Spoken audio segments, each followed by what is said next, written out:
Përshëndetje miq, mirë se erdhët në emisionin Pena Shkodrës. Faleminderit që jeni me mua të shtunave, patjetër do të vinte një shtunë tjetër, një fundjavë tjetër. Unë uroj që të kaloni të gjithë gëzueshëm me familjet tuaja, nëpër shtëpitë tuaja, në këtë kohë të bukur.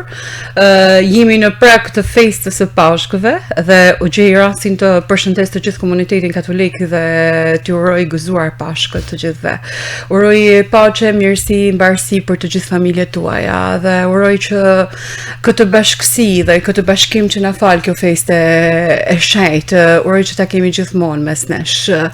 Përshëndes të gjithë dëgjuesit në valët 92 MHz të Radio Shkodrës, gjithashtu edhe teleshikuesit në Radio Shkodra. Dhe siç e shihni, un kam një vajzë fantastike sot në studio, realisht me një emision tepër të shenjtë, siç është ai i librit. Vim menjëherë pas ditës ndërkombëtare të librit për fëmijë, por nuk vi thjesht me një dritare për librin për fëmijë, por me një mision të shenjtë, atë të bibliotekës. Emira Selimi nga Maqedonia e Veriut, kryesisht nga manastiri, sot në studio në Pena Shkodrës për publikun e Penës së Shkodrës pa diskutim. Mirë se erdhe dashur. Faleminderit shumë për ftesën, është kënaqësi gjithmonë kur vi në Shkodër. Kënaqësia është e gjithë e imja dhe realisht unë dua të përgëzoj për një nisëm të mrekullueshme që u bë i treti vit. Jemi futur për 3 vite që tashmë kjo nisëm ka marrë për masa të gjëra, siç është biblioteka shqipe e hapur në manastir, pra vim nga një qytet i cili ka shumë domethënie, nga një qytet me një histori të veçantë, nga kongresi i manastirit, aty ku zëfill alfabeti faktikisht. Dhe misioni jot tashmë i përket kësaj nisme të mrekullueshme të gjuhës shqipe. Diçka për publikun, për e mirën. Si filloi kjo nisëm, por edhe kush është Emira? Unë jam Emira Selimi, vin nga Shkupi në fakt, se shumica më ngatrojnë që jam manastirase, por jam shpërngulur në manastir, të me thënë tani pjesën tjetër të jetës do e vazhdoj në manastir, por unë kam lindur dhe jam rritur dhe jam shkolluar në qytetin e Shkupit, rrënjët i kam atje, kam kryer studimet për marrëdhënie ndërkombëtare në Shkup dhe pas studimeve, do me thënë në vitin e 4 të studimeve kur isha, fillova nismën për qytetin e alfabetit. Unë me manastirin kam qenë lidhur që e vogël, shkaku se gjyshi im ka bërë tregti 20 vite në manastir dhe e ka njohur gjithmonë rajonin atje dhe gjithmonë më bisedonte mua për shqiptarët në manastir, por e kam vizituar edhe vetë që e vogël në ato periudha kur manastiri pothuajse nuk përmendeshte fare nga opinioni shqiptar edhe në Shkup, lirë më në vende të tjera jashtë Maqedonisë së Veriut, dhe gjithmonë ka qenë ëndra ime që unë për qytetin e manastirit të bëja diçka, edhe ma mundësoi Zoti që pikërisht atë ëndër po realizoj tani 3 vite më gati. Kemi bibliotekën Linkest, një bibliotekë e cila përfshin, nuk dua të them thjesht një bibliotekë, një qendër multikulturalive. Është me të vërtetë një diçka, një nisëm fantastike, jo thjesht një bibliotekë që ofron libra. Është një qendër që akomodon fëmijë dhe mbi 100 fëmijë akomodohen, mbi 100 fëmijë vizitojnë këtë bibliotekë dhe aty shfletohet, flitet shqip, shfletohen librat në gjuhën shqipe. Aty vazhdojnë hapat e tyre të parë në gjuhën shqipe. Është një nisëm drithëruese realisht, por tepër e bukur, tepër e guximshme nga ana juaj. Në fillim ka pasur vështirësitë e veta dhe shumica e njerëzve më thonin duke i ditur tani këto probleme që i kalove, nëse do i kishe ditur më herët do e kishe filluar sërish nismën, e them me plot bindje po.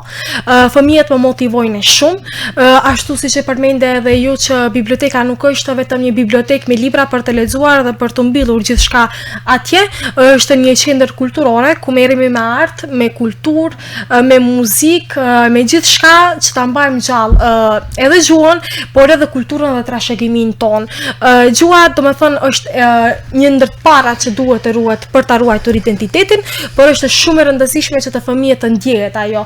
Dhe unë pikërisht këtë e bëj, që mundohem që fëmijët ta ndjejnë identitetin e tyre, ta duan dhe të luftojnë për ta, si të luftojnë, duke mbrojtur gjuhën dhe duke ju treguar të tjerëve që ne nuk ndryshojmë vetëm se jemi shqiptar, të tillë kemi lindur, të tillë do vdesim, por nuk ndryshojmë për t'ju përshtatur ambientit, siç ka qenë dikur jo vetëm në manastir, por edhe në disa vende të tjera të Maqedonisë së Veriut. Të dëgjoj tek flet, tek jep mendimin tënd, tek jep jo thjesht mendimin, por përshtypjen tënde mi punë tuaja. Edhe realisht është një shumë emocionuese biseda jote. E shoh se edhe ju e keni ngulmuese, emocionuese. Por është një punë që bëhet falas, por një punë që bëhet falas ka koston e vet pa diskutim. Një kosto që Emira nuk e thot asnjëherë. E mira nuk kërkon ndihmë. E mira jep një kontribut edhe këtë e bën thjesht për çështjen shqiptare. Është një çështje kombëtare e madhe shqiptare për te kufive të Shqipërisë. Dhe realisht unë besoj, sepse unë kam mjaft miq në Penën e Shkodrës, në të shëndjekje në misionin Pena e Shkodrës. Uroj që ky zëri që vjen me kaq ngulm, ky zëri që vjen me këtë potencial, ky zëri që vjen me këtë dëshirën e madhe për të thënë që ne po flasim shqip, ne kemi rrënjët shqiptare, ne kemi një gjuhë të madhe. Ky zëri nuk kërkon ndihmë. Por ama i duhet ndihma në të gjitha format e saj, pse jo edhe me libra, pse jo edhe nga ana financiare, në mundësi të ndryshme edhe pse jo. Sepse është një çështje që na përket të gjithëve. Kjo nuk i përket vetëm Emirës, nuk i përket vetëm Manastirit, i përket çdo vendi, çdo komuniteti sado i vogël që të jetë shqiptar, minoriteti sado i vogël që të jetë shqiptar, kudo anë kënd realisht. Je përballur me sfida të ndryshme. Je ndjerë ndonjëherë kërcënuar për këtë sfidë të madhe, që tashmë ke marrë mbi supet tuaja dhe jo vetëm me sa e di. Në fillim ashtu siç e kam potencuar edhe më herët, në fillim ishin ato dhe më pas jo, por unë jetoj me një vend si Maqedonia e Veriut që nuk jam vetëm unë pjesë e këtij fati, kanë qenë edhe shumë adhëtarë më herët që ata që nuk e duan, domethënë pala tjetër, sidomos që nuk e duan një mision të tillë si biblioteka, që në të ardhmen mund të ketë edhe misione të tjera nga të rinj të tjerë, personin asnjëherë nuk e sulmojnë direkt, për që të mos jenë fajtor para mbar opinionit të jashtëm pastaj publik, se do ishte skandal, po si ju domethënë e sulmoni një bibliotekë kur biblioteka është kulturë dhe libri është kulturë, domethënë nuk ka logjik. Gjithmonë përdorin disa individ për të sulmuar një person pa asnjë burim fakti. Prej kur është edhe para se të hapi biblioteka, edhe tani domethënë ka vetëm disa nga individ shqipfolës që më kanë tentuar domethënë të më sulmojnë, por pa pasur asnjë dëshmi. Unë jam shumë e qetë se ligjërisht jam mbrojtur shumë, që mos t'i lejoj që të kapën dikund. Bibliotekën e di se në fillim ka pasur disa kontrolla, sidomos kur ishte një punonjese në bibliotek. Direkt nuk kanë mundur asnjëherë domethënë të më godasin, se do bëhej buje e madhe publike dhe mediatike, por gjithmonë kanë lëshuar disa njerëz që flasin shqip dhe tentativa e vetme që ma kanë thënë shumë njerëz që ka marrë shumë mesazhe nga mbar shqiptarët është për të demoralizuar, domethënë që të tërhiqem, por asnjëherë nuk tërhiqet një njeri që rrezikon kaq shumë që në moshën e re, një njeri që kalon sfida që kaq shumë në moshën e re, kështu që asu nuk tërhiqem asnjëherë, se unë vetëm kur i shikoj fëmijët në manastir ushqehem aq shumë pozitivisht, edhe e kam thënë gjithmonë edhe nuk ndalohem asnjëherë, pavarësisht se çfarë mund del, do vazhdoj me kulturë dhe arsim. Nëse dikush domethënë do gjinte diçka kundër meje, lirisht le të dilte publik ose le të më ftonte në debat publik, jam e gatshme, por 3 vite nuk rrallë e hiç ka marrë mbështetje, mund të them. Dhe gjithçka e kam bërë unë dhe bashkëshorti im, ashtu siç tregova edhe më herët tek universiteti. Dhe nuk ka askush se ku të kapet në lidhje me mua. Kush ka disa dyshime, lirisht le të më ftoj në publik në debat. Jam e gatshme, por ju duke shpifur. Se shpifja herdo kurdo kthehet tek ti. Dhe jo vetëm tek ti personalisht, por edhe tek familja. Është shumë i rëndësishëm ndonjëherë besimi në Zot, se kush ka frikë Zotin nuk shpif për tjerët. Shpifja është mëkat që nuk paguhet. Edhe pikërisht sot që jemi para festës së Pashkëve, i ftojmë njerëzit që janë disa mëkate që duhen shmangur dhe mos bërë asnjëherë realisht. Një ndër to është edhe shpifja. E mirë e përmend dhe disi bashkëshortin, por e di që është një nga mbështetjet tuaja kryesore, që është në zanafillën e kësaj ëndre të madhe. Ashtu siç potencova, domethënë me bashkëshortin kemi 4 vite që jemi edhe çift, por jemi edhe kolegë. Unë i them, pa mbështetjen e tij do ishte e pamundur ndoshta, se në gjithë këto situata kaq të rënda, si ndonjëherë financiare, ndonjëherë morale, ndonjëherë lodhje, kur thua u lodha bre, se në njerëz jemi u lodha shumë. Kam pasur mbështetësin më të madh, kur flas për të, flas me një emocion shumë të veçantë. E kam gjithçka në jetë. Në gjithçka në jetë, do ta tregojmë një detaj për bashkëshortin? E kemi një detaj që do ta rrëfejmë sot para kamerave? detajin e veprës së tij. Patjetër. Edhe pse ai domethënë asnjëherë nuk flet për veprën e tij. Absolutisht jo, ishte shumë modest bashkëtorti. Mua gjithmonë më fliste Majrini për të, domethënë para se ta njoh personalisht. Molosi, ai çuni që ka ngritur dronin në Beograd, nuk ka qenë vetëm Ballis Morina, ka qenë edhe një shkupjan. Bëhet fjalë për atë dronin autoktonos që ne shqiptarët e mbajmë tashmë si një spil kudo ku ta kemi me veti. Si gjën më të bukur që kemi parë në këtë jetë realisht. Edhe unë fillova pastaj të interesohem në internet se kush ishte Molosi, edhe gjithmonë nga Top Channel, nga media të ndryshme, djali që gjithmonë qëndron pas pertës, edhe nga Adi Krasta e pata dëgjuar, domethënë që gjithmonë është nuk është në ekran, është dikush që ka bërë një vepër por që është pas ekranit. Edhe pastaj kam takuar një profesorish në Dibër të Shqipërisë, në Peshkopi, edhe më tha, ata jo e kishte njohur Molosin, po tha, vetëm logjikisht tha duhet ta kuptosh një gjë. Për të marrë pjesë në një projekt kaq madhështor, siç ishte droni autoktonus, duhet të jesh një programer i mirë, duhet të dish teknologjinë, dhe para duhet të njohësh gjuhën slave. Ne që jemi në Maqedoni ne e flasim gjuhën slave, domethënë shkaku se e njëjtë është maqedonishtja me serbishtën. Shka ki jetesës aty, po, domethënë edhe kur e kam njohur në radhë të parë jam dashuruar në patriotizmin e tij, më pas në Molosin si Molos. E bukur shumë ajo, absolutisht po, dhe Marinin duhet ta falenderosh realisht, ka ditur të bëj dy mendje të bukura me njëra tjetrën, është një diçka. Por nuk ja kemi vlerë akoma këpucët. Ne shqiptarët e Maqedonisë nuk i kemi këto tradita, por ju të Shqipërisë po, domethënë. Jo duhen këpucët, janë të domosdoshme për shkesën. Ne kemi me një çokoladë mbaron puna, ndërsa në Shqipëri ishin këpucët të patjetër. Bashkë me çokoladën edhe këpucë. E mirë, realisht ju sapo e përmendër një programer siç the edhe për, domethënë teknologjia është diçka që duhet sot shumë.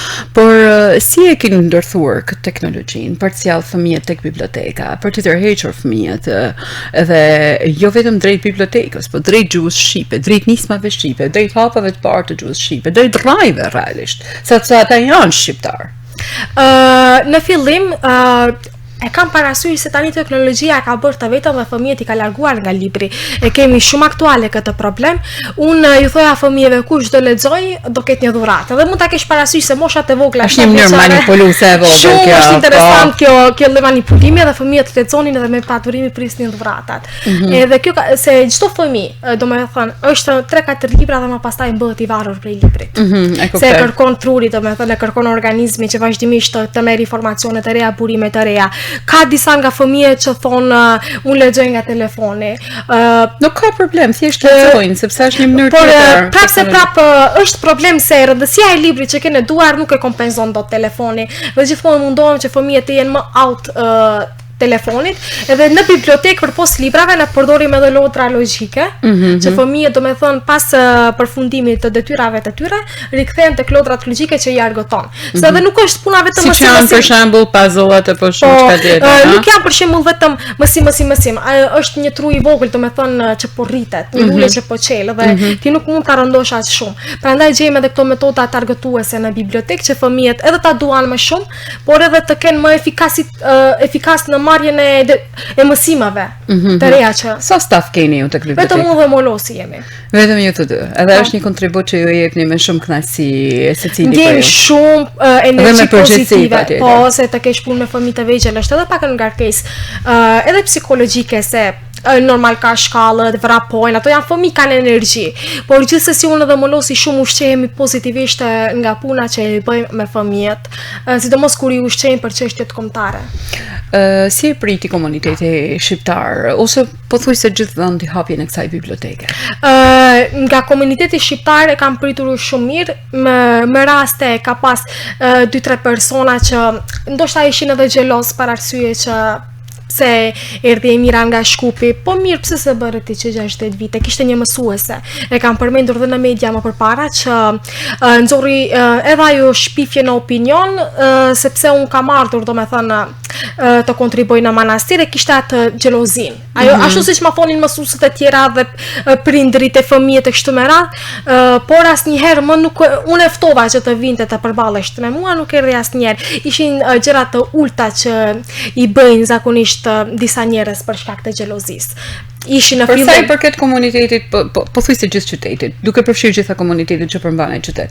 Si erdhi ideja e bibliotekës tek ata?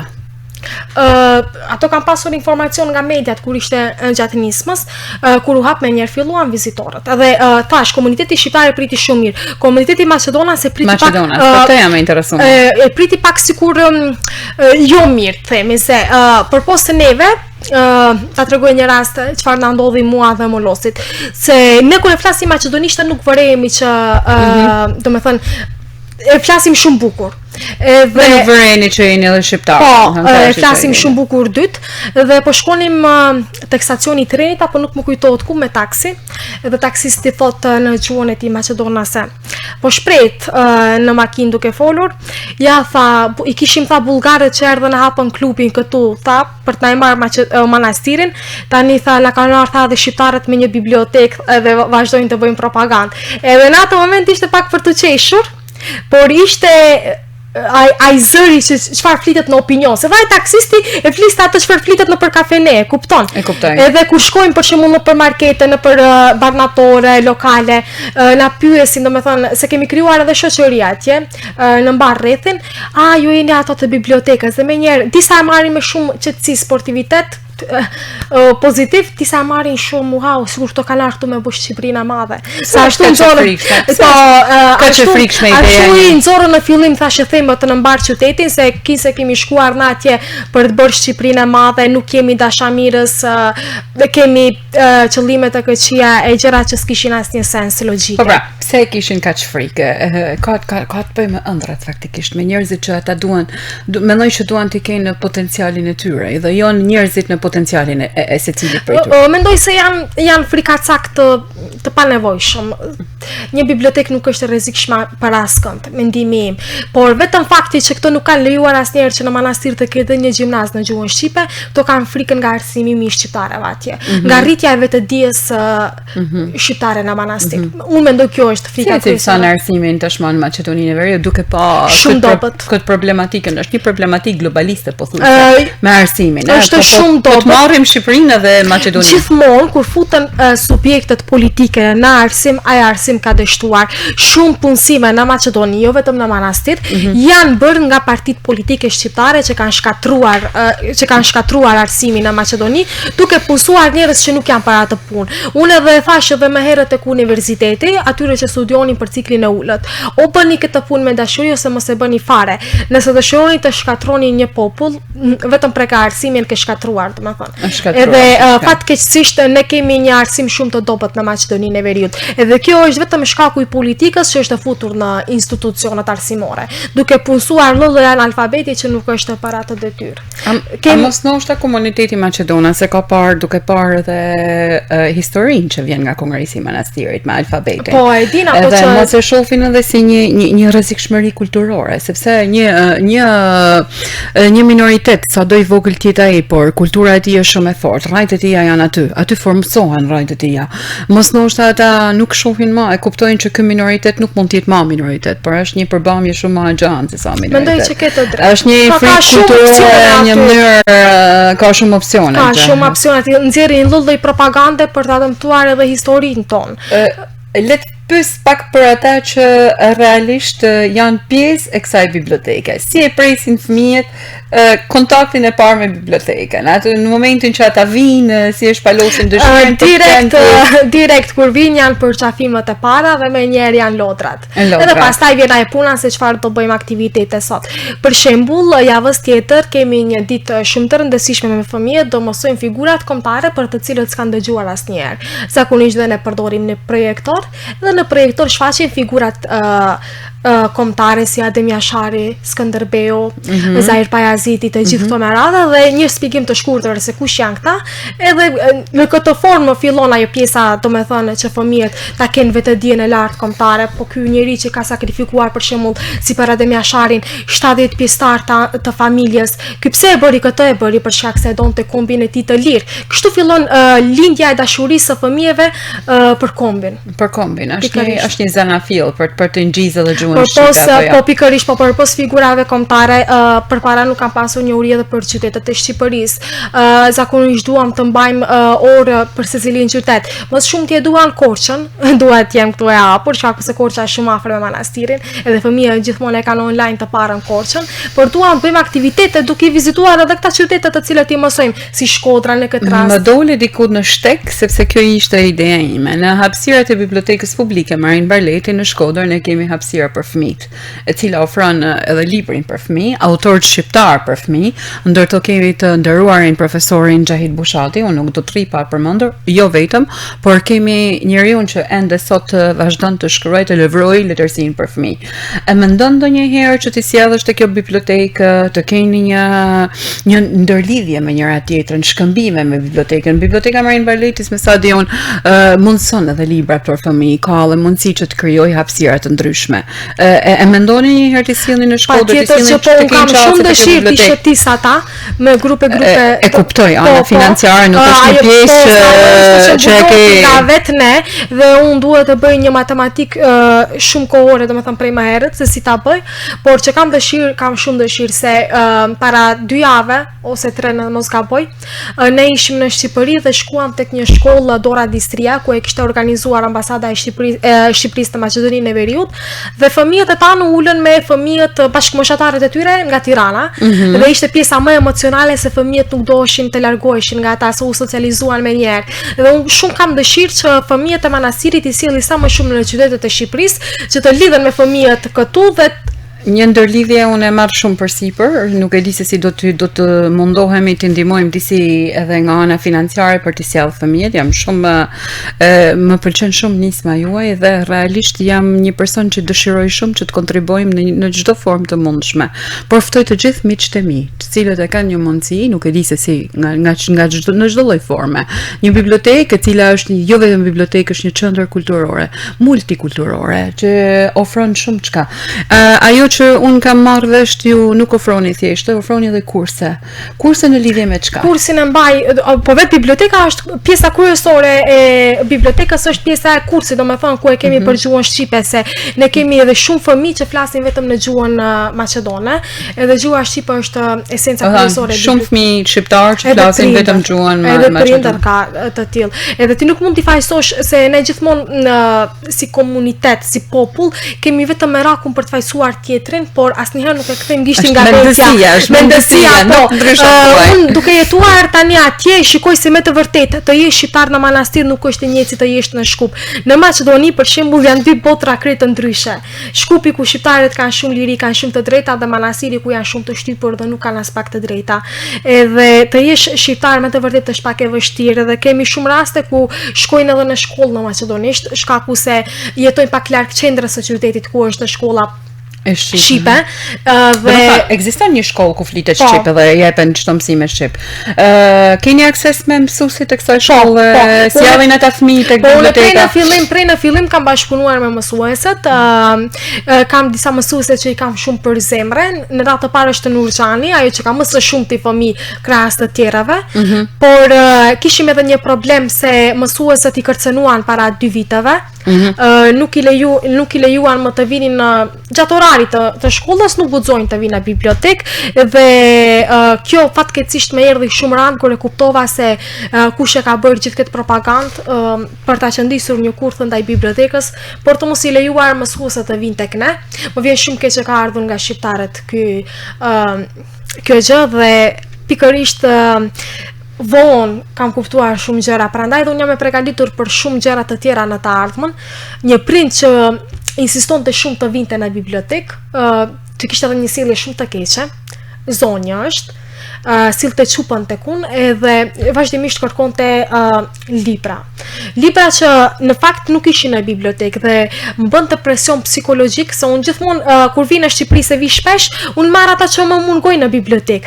Por ajo sikur bënte një sjellje jo të mirë, një sjellje shumë të keqe, sikur presion tendencioze. Po. Pikërisht, dhe unë nuk arrija ta vëreja, por më losi po, dhe prej në fillim më tha, kjo zonja më duket pak e çuditshme. I thash mos të paragjikojmë se nuk e dim se çfarë do del, por në fund doli se ka qenë njëra ndër kryesorët bashkë me familjen e saj për t'i bërë keq bibliotekës. Edhe pasi e kuptova unë, ajo mohonte gjithçka bashkë me motrën e saj, por e lëm diku, po i lëm njerëzit të cilët nuk i qasen bibliotekës me qëllime të mira, le të rrinë atje, janë mendime të cilat nuk si themi ne në Shkodër, nuk ju hën ferr në kamp. Bibliotekës absolutisht. Biblioteka është një nisë më madhe. Po kundrazi edhe vinte edhe pasi unë e kuptova që ajo kishte bërë gjithë kurthi. Dhe thash po, te ne në shkuptojnë marrja në banjeriun. Dhe e bukur është edhe kjo marrja në banjeriun, por ne në gazetari kemi një thënie disi të mbrëmshme që thon nuk ka reklam të keqe, por reklama është gjithsesi. Dhe ata që mendojnë për keq, është e bukur se mendojnë për bibliotekën dhe mos e mendon asnjëherë se diçka negative. Nuk ta paramendoj gjithkohës më bën depresion mua, ma sill atë libër, ma sill këtë libër, në ndërkohë motra e saj shkon dhe ju thot fëmijëve zogjve që ju them unë, shkoni ju te biblioteka e qytetit, mos shkoni atje. Por edhe fëmijët kanë thonë po te biblioteka e qytetit ne nuk kemi libra në gjuhën shqipe. Mund ta paramendosh gjithkohës të bën presion që të vish dhe të japësh libra dhe vjen i merr dhe i kthen pastaj, por në ndërkohë fëmijëve të tjerë ju thot propaganda të tilla. Dhe fëmijët të gjithë mi tregojnë, edhe prindrit po. Është një mënyrë faktikisht për treguar se një nisëm e tillë nuk është një hap i vogël, është një hap shumë i madh. Por ka pasur një moment që atë këti rrugtimi ku ti ke menu që pënda, nuk mundë më, po mbaj shumë bisupe.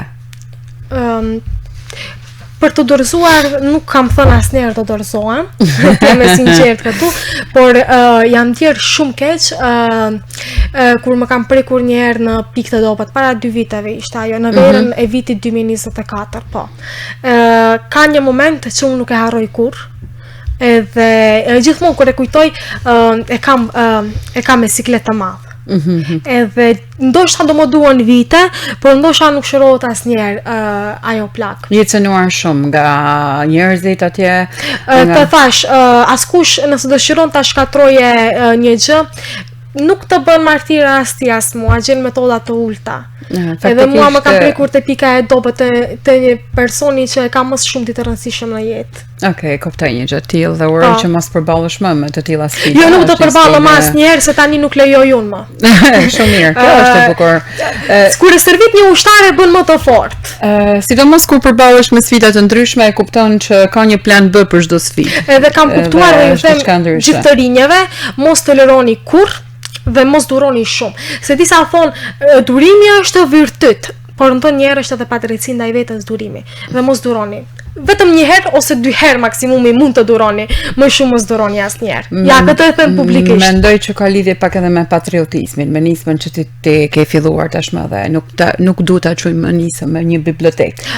Me një bibliotekë, me një guxim tepër të madh, me një bibliotekë që flet në gjuhën shqipe, një bibliotekë që lexohet në shqip, me një bibliotekë që mëson gjuhën amtare shqipe dhe të merremi vesh dhe të flitemi. Cilët janë autorë shqiptar që disponon kjo bibliotekë dhe si u qasen ato fëmijëve dhe i tërhiqin fëmijët, domethënë e kanë dëshirë të lexojnë. Tek librat e fëmijëve më shumë janë autorë të huaj, për të përkthyera në shqip që janë libra për fëmijë, nga mosha 6 vjeçare deri në moshën 10 vjeçare. Por ato autorët më të rëndësishëm të letërsisë shqipe janë padyshim Kadereja, që është ikona e penës shqiptare, Dritoroa Golli, kemi mjaft autorë tonët që fëmijët do të mësojnë kur të jenë në moshën për t'i mësuar. Në moshën për se tani nuk mundem unë moshës 8 vjeç që të ja jap Kadaren. Cila është libri më së shumti i përkrahur nga fëmijët ose mënyra metoda që ju i lexoni atyre, i filloni hapat e parë që filloni me fëmijë që kanë qasje? Vazhdimisht që kërkojnë dramën Lulja dhe Shega. Dhe pa ta bërë një lutje publike që kush vjen nga Shqipëria ose Kosova këtë periudhë në manastir të mos sjellë sa më shumë kopje mundësisht, se fëmijët e kërkojnë vazhdimisht dhe ne kishim vetëm 3 kopje. Është Liza në botën e çuditërave ku fëmijët i punojnë këto libra. Kaja zakonisht është shumë zokin pokin ata që e tregova që është në plan programi domosdoshëm për fëmijët. Jo vetëm të banasirit, për të gjithë fëmijët shqiptarë në Maqedoninë e Veriut. Ka mjaft libra, tani është dua ta falenderoj shtëpinë botuese Albas, e cila na ka sjellur libra të mrekullueshme. Them të falenderojmë projektin e mrekullueshme që kemi Rita Petro me gjitha format e saj, ajo ndihmon jep kontributin e saj. Ato kanë sjellur libra as shumë të veçantë, që jam shumë falenderuese. Për shembull tani fëmijët po e lexojnë librin Mbretëresha të Ut. Mbretëresha të Ut në formatin më pak për fëmijë. E kupton që do jetë më kapshme për fëmijë. Është edhe për Said Shemalin, Skënderbeun. Kishte libra të mrekullueshme Albasi. Besoj që profesor Xhahid Bushati ka një gëm të gjithë të tërë në letërsinë për fëmijë dhe uroj që të qaset sa më shpejt ndaj librave të tij. E presim në manastir patjetër. Do të ishte fantastike faktikisht të lexohen librat e tij. Ka një letërsi të mrekullueshme, vjershërimi vjen i jashtëzakonshëm me shumë elemente të gjuhës shqipe dhe jo vetëm të metaforave shqipe dhe shumë çka tjetër. Si mendon tani të ecësh përpara me këtë nisëm? E di që e ke shumë sfiduese. Hapa që do të vinë më pas. Do vazhdoj me projektin tim, do vazhdoj me fëmijët deri kur ata të rriten dhe të arsimon në universitet. Nuk do ndalem pavarësisht vështirësive të shumta që më vinë pas, ku jemi vetëm unë dhe Molosi. Dua të kem edhe një punë personale time, tani projekti nuk dua ta bëj publik, që lidhet me profesionin tim, domethënë të cilën ta tregova më herët, por dua ta mbaj surprizë absolutisht po. Për opinionin. Dëshirojmë që të angazhohesh disi edhe që të kesh edhe një përfitim ndryshe. Pikërisht po, se pas një lloj financimit, njeriu kur ka nisma kaq të veçanta, kaq të mëdha, ka nevojë për ndihma të ndryshme financiare dhe mendon që ta kontribosh vetë atë në një mënyrë. Pikërisht po, njeriu vetëm ka dëshirë për gjëra se gjithçka mund të bëj. Këtë e kam dëshmuar tek rasti me veten. Ka vështirësi, ka shumë rreziqe, ka shumë rrëshqitje kur ti nuk mundesh më, por çdo kush që beson në Zot arrin gjërat e bukura. Mirë, ka pasur prej atyre mësuesve që kanë dashur të japin kontributin e tyre dhe t'i bashkohen kësaj nisme. Apo ka ende një lloj ngërçi ku ato mësuesit vinë në bibliotekë, marrin pjesë në të gjitha aktivitetet e bibliotekës, marrin libra për fëmijët, punojnë, por domethënë gjatë orarit kur është i punës, domethënë i shkollës, mësuesit nuk mundën të vinë në bibliotekë me fëmijët siç ishte përpara. Pse nuk mund të vinë? Ka një shkaku i asaj që të tregova më herët, i kërcënuan fëmijët, ju kanë thënë mësuesve ajo që mban figura kombëtare si shqipona, ato janë krivično penale, siç i thonë Maqedonasit.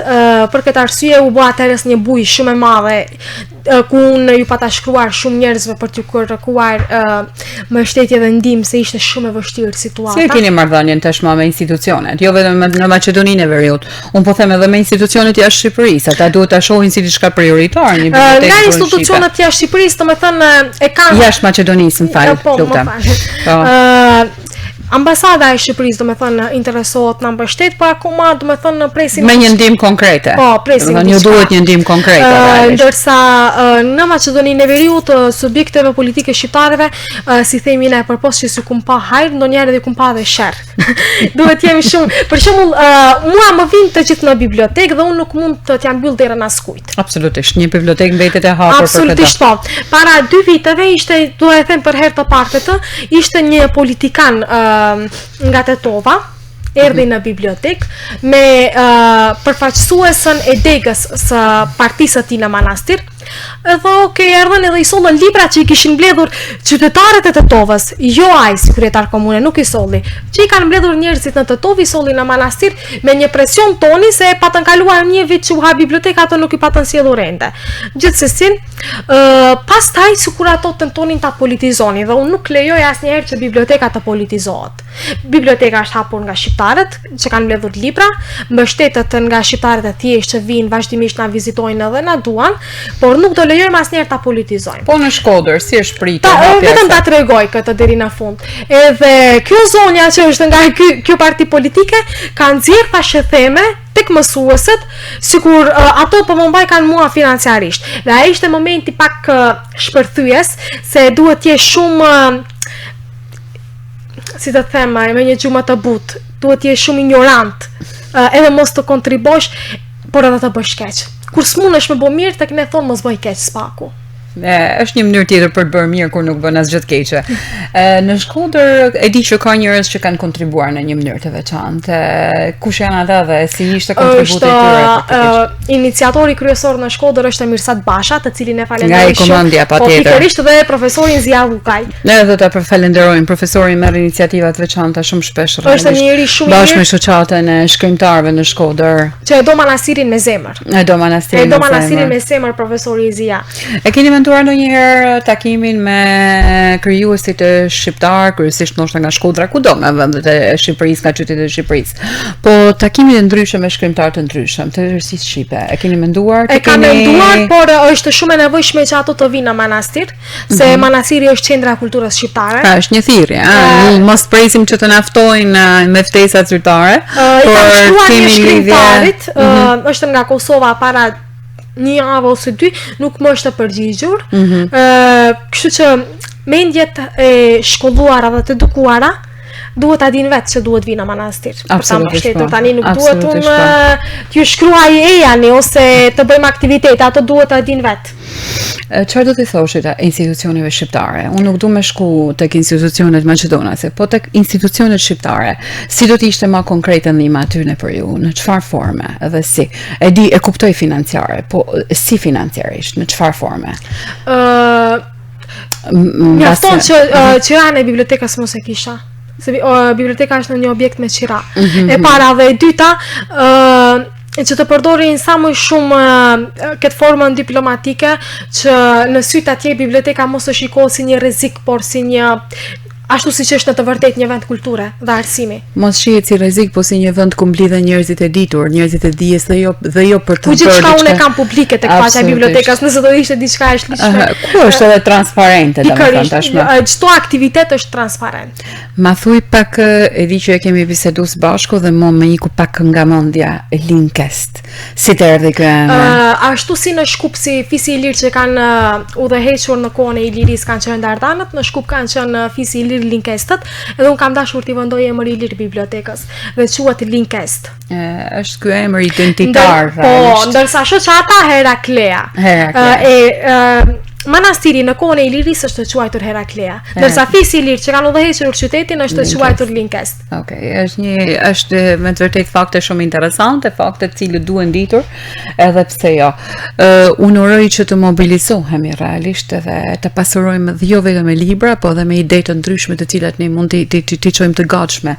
Ideja për të përcjell shkrimtar të ndryshëm, për të folur me fëmijët atje, për të krijuar takime të ndryshme, sepse bibliotekat këto janë faktikisht, por edhe kjo mënyrë takimi është një mënyrë tjetër kulture, është ajo shkëmbimi i kulturave, shkëmbimi i ndryshëm, si pritet, a ka një zell fëmijët atje për të mësuar gjuhën shqipe? Absolutisht. Shqiptarët domethënë se ato flasin, edhe pse janë të qasën të gjithë. Ta kemi parasysh edhe një gjë.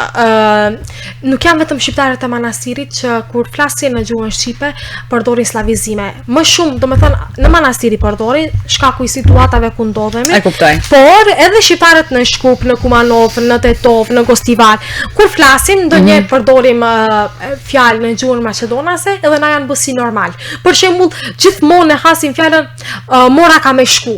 Mora është patjetër në shqip. Por shumë rrallë e ndëgjon patjetër, më shumë e ndëgjon mora. Jo vetëm nga të gjithë shqiptarët e manastirit, por edhe në qytetet e tjera. Domethënë nuk janë vetëm ata të cilët ato e kanë më të rëndë situatën. Ajo dihet edhe vërejet dukshëm. Por edhe tek shqiptarët në qytetet e tjera është shumë e rëndësishme që të lexojmë sa më shumë, që t'i heqim këto fjalë që nuk janë në gjuhën shqipe dhe t'i përdorim tonat. Uroj që të kesh sa më shumë qasje dhe forma të ndryshme ndihmëse, që kjo nisëm të shkojë shumë përpara dhe të jetë pasuese brez mas brezi. Realisht je një person që ke gjithmonë ëndra të mëdha dhe jo të vogla. Shumë. Edhe gjithmonë në familje më bullizonin se thonin aua e mira shikon ëndra me sy qel. A unë në fakt kretë ëndra që i kam pas, i kam realizu. E ke realizu. Të gjitha i kam realizu. Kështu që nuk është keq të shohësh edhe dhe ëndra me sy qelë, se dhe në Shkodër e kina shef ëndra me sy hapi, thëmë. Kështu që mirë, e bukur kjo.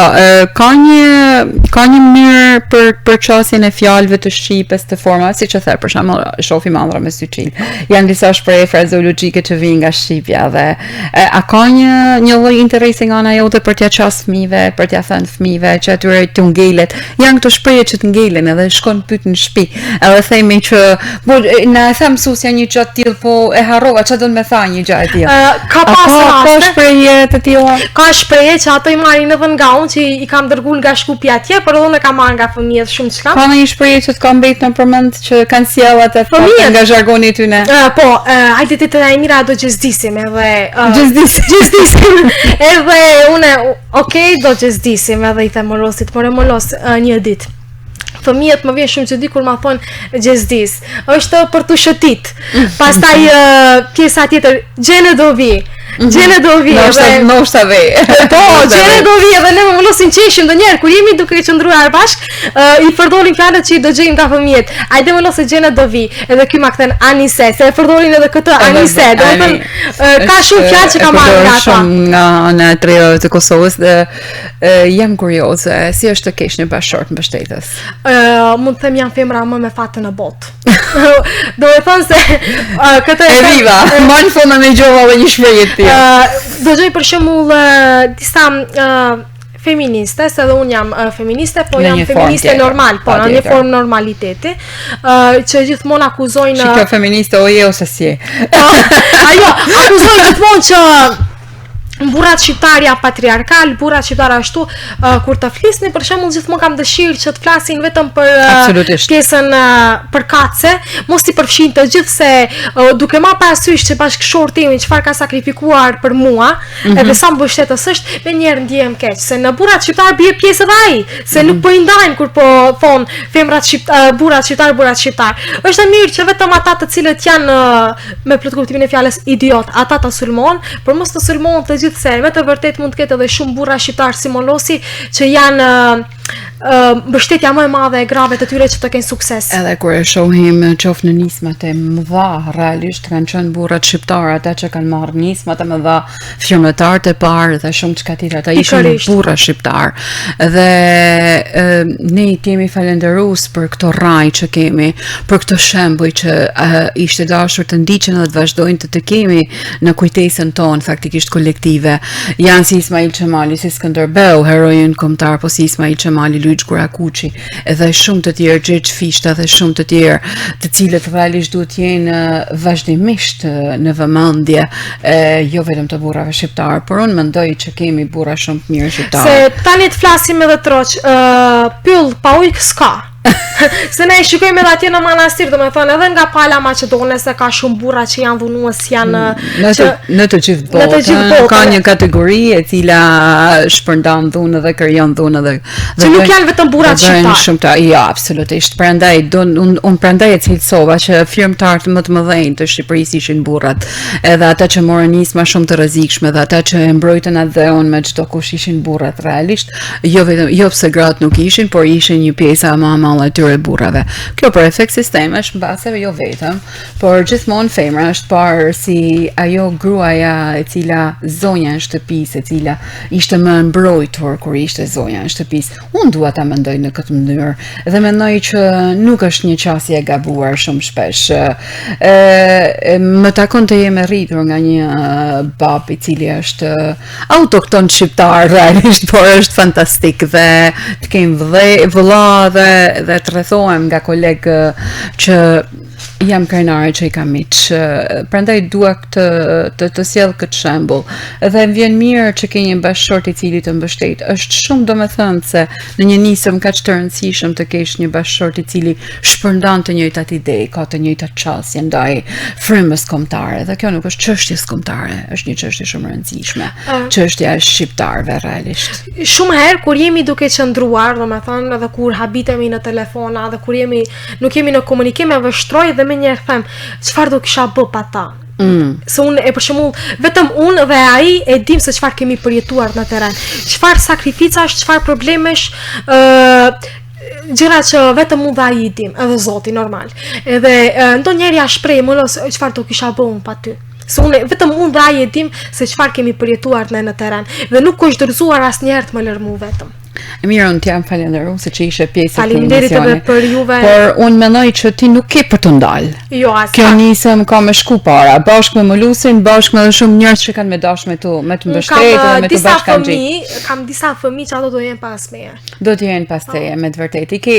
Ke filluar piketimet që tash. Po, kush do të jetë kam listën se kush është nga fëmijët, e kam një vajzë të vogël, është në moshën 9 vjeçe, e cila përpos që më kopjon në stil, në të folur, në gjithçka, gjithkohë se kam me vete, jo vetëm në bibliotekë, edhe kur shkoj ndonjëherë në bankë, në baranatore ose në spital, ajo gjithkohë vjen me mua. Domethënë pas shkollës është gjithkohë. Është një njerëz që ka me ndjek gjurmë tuaja në të ardhmen. Njëra ndër ato kryesorja është ajo. Ka shumë të tillë, domethënë. Unë uroj që të bashkangjiten njerëz të cilët japin një kontribut të veçantë për këtë bibliotekë. Edhe jo vetëm, të krijohen sa më shumë takime, edhe që të ketë sa më shumë shkrimtarë shqiptar që ofrohen drejt kësaj biblioteke. Kjo nuk është thjesht për të shkuar në manastir dhe për të rrethyur që ne jemi shqiptarë dhe ne kemi diçka për të thënë, po për të thënë atij komuniteti, sido që të jetë ai komunitet. Këtyre sfidave ju bëhet ballë të gjithë së bashku dhe realisht të duhen njerëz që vinë bashkë me ty dhe mbrojnë shpatullat e tua. Por ama kjo bëhet për një qëllim shumë serioz, për bibliotekën dhe jo vetëm, për gjuhën shqipe, për fëmijët shqiptar. Kjo është diçka shumë e rëndësishme, me të vërtetë mirënjohëse për ulën para kësaj nisme të mrekullueshme.